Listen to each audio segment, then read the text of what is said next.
Os irmãos bereanos, eles ouviam os apóstolos pregar, principalmente o apóstolo Paulo, e iam para casa e abriam as escrituras para ver se aquilo que os apóstolos pregavam tinha fundamento bíblico. Por causa disso foi colocado aquele curso bereano por extensão.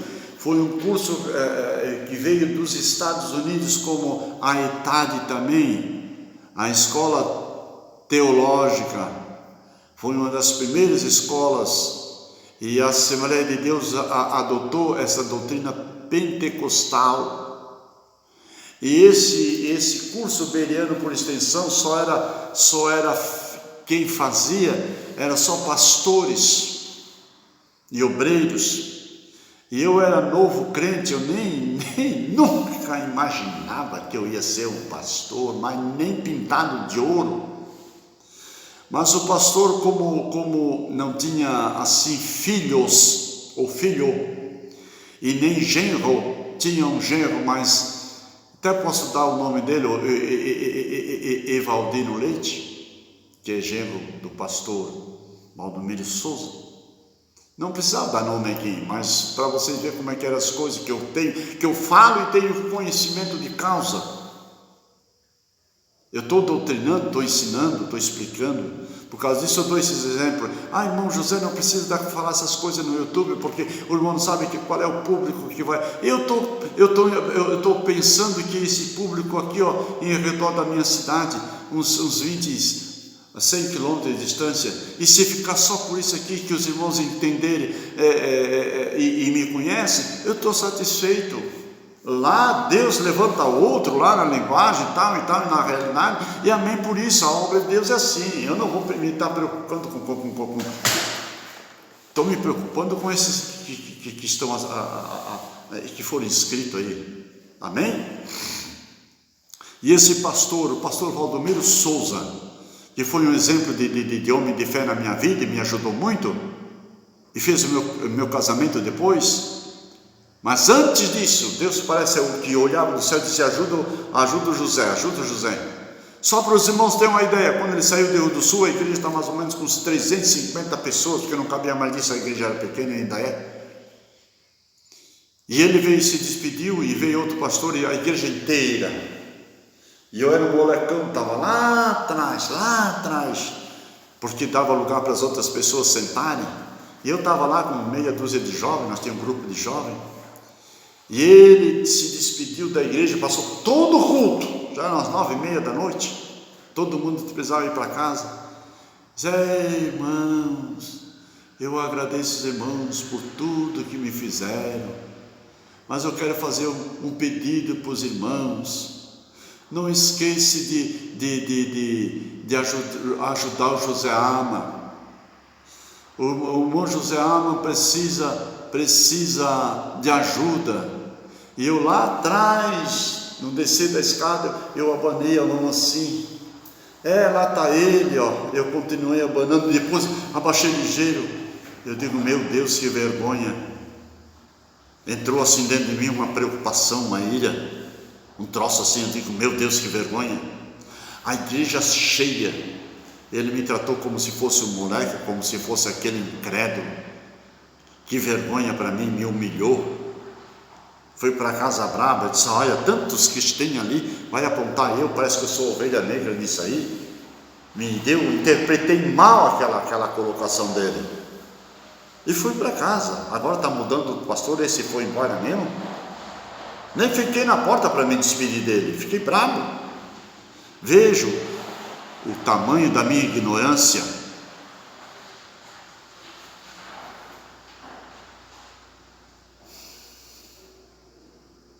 É tão interessante, mas que quando eu começo a pregar, o vizinho fica agitado. Agora foi embora. Quando eu estou em casa orando, Deus fala comigo. O Espírito Santo diz assim para mim: se todos se preocupassem contigo, como o meu servo. Meu Deus do céu, eu digo: olha só, Jesus, de mais de 350, ele olhou para mim e disse: olha, cuida do irmão José. Meu Deus do céu, irmão, eu nem sabia para onde ele tinha ido. Eu digo, naquele tempo não existia celular. Talvez hoje, pastor Valdomiro Souza, você vai ouvir isso aí. Você foi um homem que se preocupou com a minha alma. Glória a Deus, glória a Deus. Nunca saí da igreja. O Espírito Santo sempre me conteve debaixo das suas asas. Glória a Deus. Esse pastor me levou para Camboriú, se não me foge a mente. Nós ficávamos uma semana, de manhã, de tarde e de noite, aprendendo a palavra de Deus. Olha que eu era só seu auxiliar. Nem auxiliar não era, eu era um oferecido. Tem um chamado, escolhido, enviado e o oferecido. Eu era um oferecido. E os pastores viam, naquele tempo eu trabalhava, pedi licença da empresa que eu trabalhava, eu preciso de uma semana de licença. Onde vai? Olha, eu vou acompanhar o meu pastor. Ele tinha a filha, certo? Entende? Mas era uma cebolinha, eu era um marmanjão. Lá naquele curso, entre todas as matérias que nós aprendemos, veio um pastor dos Estados Unidos. Presta atenção, é uma aula, é um ensino, não é uma pregação. Quer divulgar amém, quer se inscrever amém, quer ficar só para você amém. Não sei quanto tempo vai levar depois dessa, também não compete a mim. Nós temos um pastor que veio dos Estados Unidos, um baita de um alemãozão, Kiel. Nós só sabíamos o sobrenome, porque o primeiro nome era meio difícil, ninguém falava inglês. E ele falava um português bem arrastado, bem arrastado. Ele tinha palavra que ele não sabia interpretar. E naquele tempo, poucos, mas não tinha nenhum que interpretasse o inglês. E às vezes ele tinha que falar e falar, até que alguém assim pegava no ar, aí eu falava inglês, aí nós não entendíamos nada. Mas em certa altura, numa semana, irmãos, falando só sobre o Espírito Santo, 3 aulas por dia, um dia de noite ele começou a falar esse assunto referente de a igreja subir e o Espírito Santo acompanhar. E a terra ficava vazia, sem o Espírito Santo. E a pessoa que ia aceitar Jesus, não ia aceitar Jesus pela ação do Espírito Santo. Ele ia aceitar Jesus com medo da besta, do falso profeta, porque senão ele ia ter que aceitar o sinal da besta, e se ele aceitasse o sinal da besta, ele não ia ter salvação. Então, para subir ao céu, ele tinha que ser batizado com o Espírito Santo. Olha o drama da igreja. E aí, a coisa esquentou.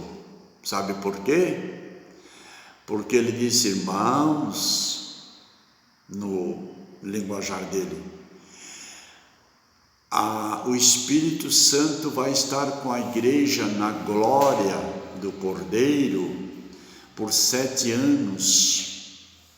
Sim, e nós pregamos isso, nós temos dentro da doutrina, 100% na doutrina.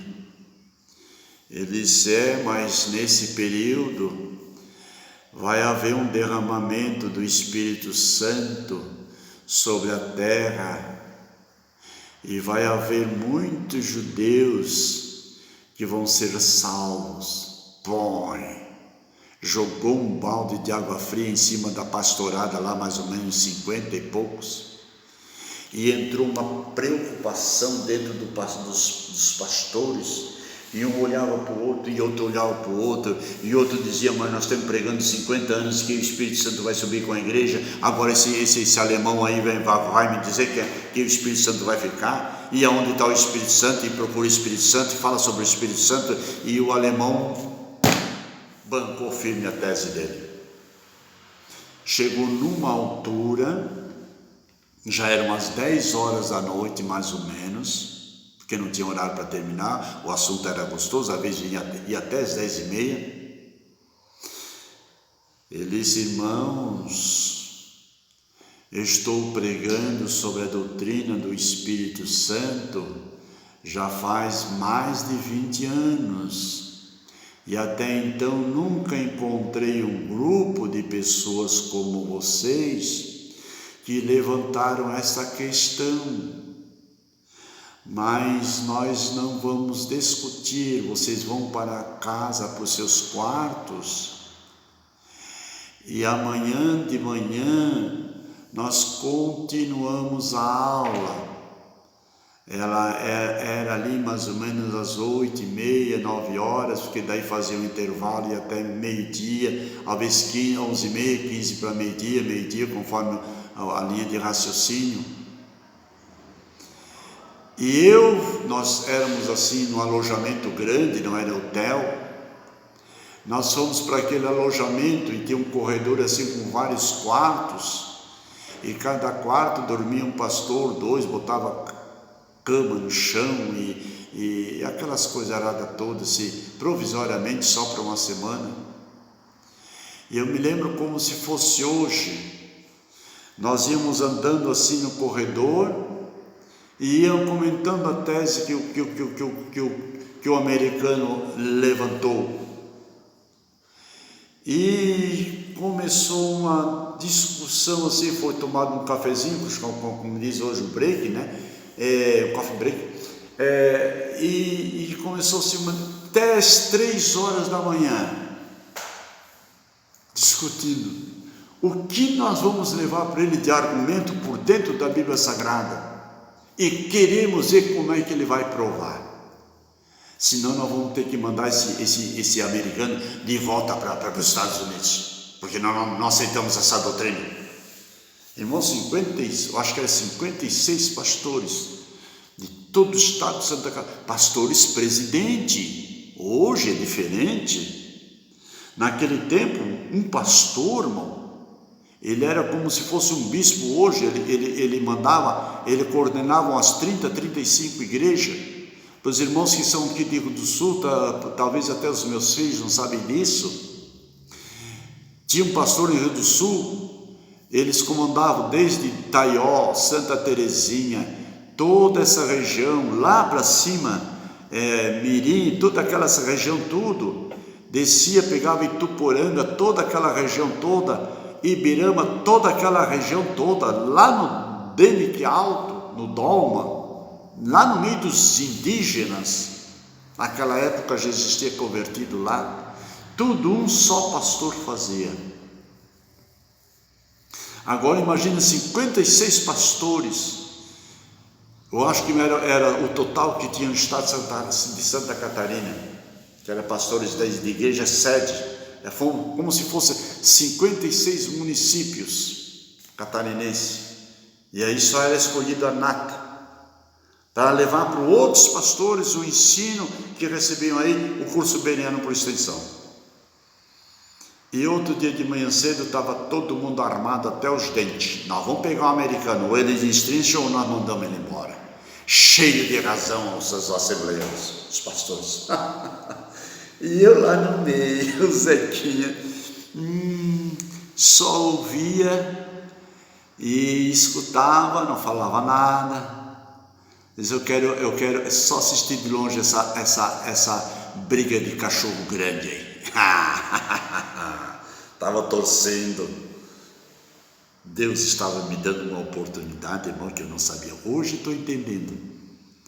Há 45 anos atrás, aproximadamente. Hoje estou entendendo.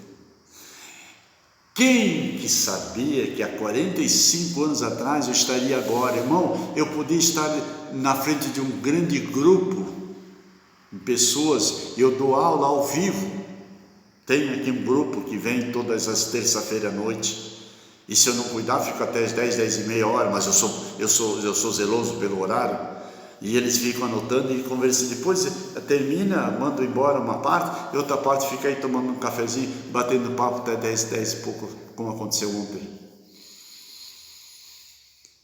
E o alemão começou devagarinho.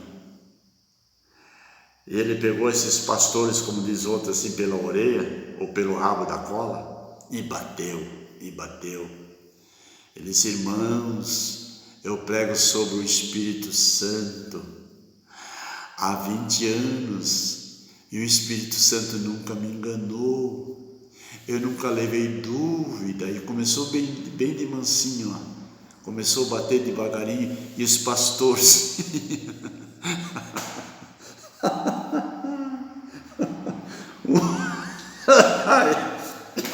um olhava para o outro de rabo dos olhos assim, dava uma piscadinha assim, maliciosa, disse: agora o pau vai pegar, te prepara.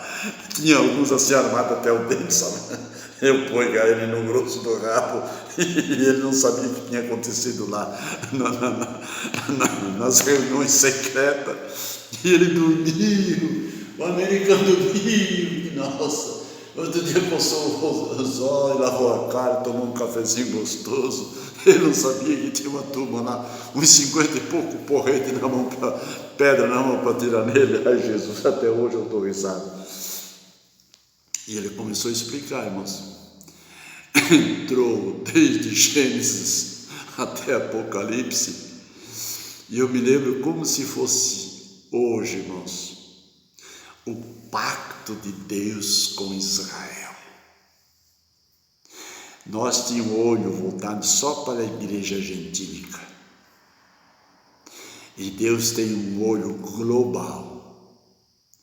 A promessa feita a Abraão: e em ti serão benditas todas as famílias da terra. O pacto que Deus, a promessa que Deus fala em... Daqui a pouco veio o nome do profeta aí no capítulo 2, Ageu, se não me foge a mente. Não anota, mas daqui a pouco vem. E do meu espírito derramarei sobre toda a carne. Os ossos velhos terão sonhos, e os vossos filhos terão visões. Eu vou falar disso aí, outra hora eu vou entrar, mas... entende? E daí vamos deixar Zacarias 14 fora, mas vamos para Zacarias 12, 10.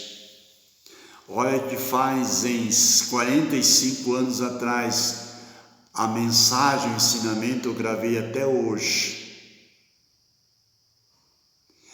Zacarias 12, 10 diz assim, que Deus iria mandar sobre Israel o Espírito de conversão. Ai meu Deus, agora fugiu. Vamos procurar Zacarias, tá? Para ficar bem nítido na mente. É tanto o Espírito que às vezes eu falei Zacarias 12, 10, né? E naqueles dias, diz Deus, que derramarei, vamos ver, e sobre a casa de Davi, e sobre os habitantes de Jerusalém, derramarei o Espírito Santo, com letra maiúscula. Derramarei o Espírito de graça e de súplica, e olharão para mim a quem transpassaram, e prantearão como quem pranteia por um unigênito, e chorarão amargamente por ele, por como se chora amargamente pelo primogênito. É diferente o unigênito do primogênito, mas vou deixar essa parte de lado, só vou ficar com a primeira parte. O Espírito de graça e de súplica, e olharão para mim a quem transpassaram. Era isso que aquele irmão estava ensinando, e eu nunca esqueci. e nunca alguém me provou o contrário. Quem são esses?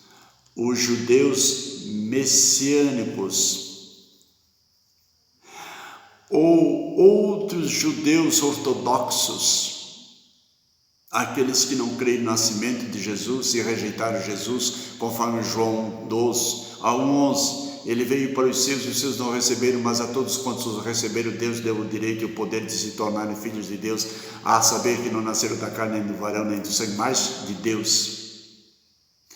Deus adotou os gentios, mas nunca esqueceu de Israel. E aqueles que rejeitaram Jesus, aqueles que disseram que o sangue deles caia sobre nós, nossos filhos, ainda existe descendente daquela mesma raça que não morreram todos, e ainda estão esperando Jesus vir nas nuvens, conforme Zacarias 14, mas não creram no arrebatamento da igreja e não creram no nascimento virginal de Jesus, através do seio de Maria Virgem. E naquele dia, quando o anticristo vier dominar sobre Jerusalém, e a besta, o falso profeta, eles viram que foram enganados, e vai abrir os olhos dele, e agora Deus vai derramar, e eis que porém, 12:10, e naqueles dias, aonde? E sobre a casa de Israel e sobre os habitantes de Jerusalém derramarei do meu espírito, e olharão para mim a quem transpassaram, e chorarão amargamente.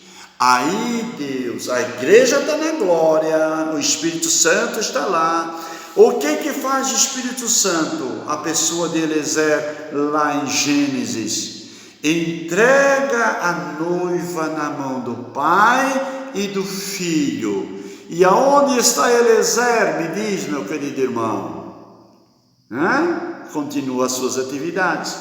Aonde está o Espírito Santo quando entrega a noiva diante de Deus, e Jesus Cristo vem receber a noiva e vai aos seus aposentos por 7 anos, aí vem as bodas do Cordeiro, mas o Espírito Santo continua atuando, porque Deus é Espírito, não tem ilimitado, não tem limitação para o Espírito Santo de Deus trabalhar. Deus vai continua trabalhando no remanescente de Israel, e aí continua convencendo e conquistando, e abençoando e guardando, porque vir buscar, já veio buscar a igreja, mas vai vir buscar aqueles e mais 144 mil que não dobraram o joelho perante a besta e o falso profeta, o anticristo, assim como Deus disse para Elias, ainda tem 7 mil que não dobraram o joelho perante Baal. Que Deus abençoe em nome de Jesus. Vou tomar um café agora e voltarei em seguida.